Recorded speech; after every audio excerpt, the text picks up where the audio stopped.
ক্রিশ, ক্রিশ, ওঠো। আর একটু ঘুমোতে দাও না বৌদি।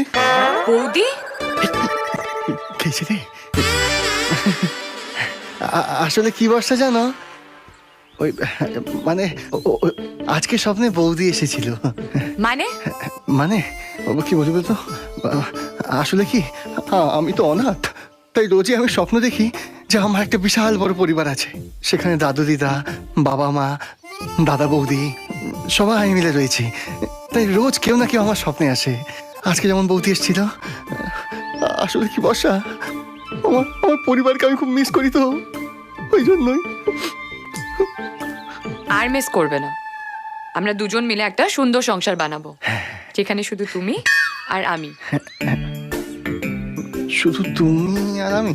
হ্যাঁ, কিন্তু তুমি প্লিজ ঘুমিয়ে ঘুমিয়ে কথা বলো না, আমার খুব ভয় লাগে। ঘুমার আসলে হয়, চোখে তুলসী দিয়ে ঘুমিয়ে পড়তে পারলে ক্রিশ, পারছি। কি ক্রিশ, করি, কি বলি কিছুই? ক্রিশ, হ্যাঁ? অদ্ভুত তো, তুমি ঘুমিয়ে ঘুমিয়ে কথা বলো আর জেগে থাকলে কথাই বেরোয় না। ও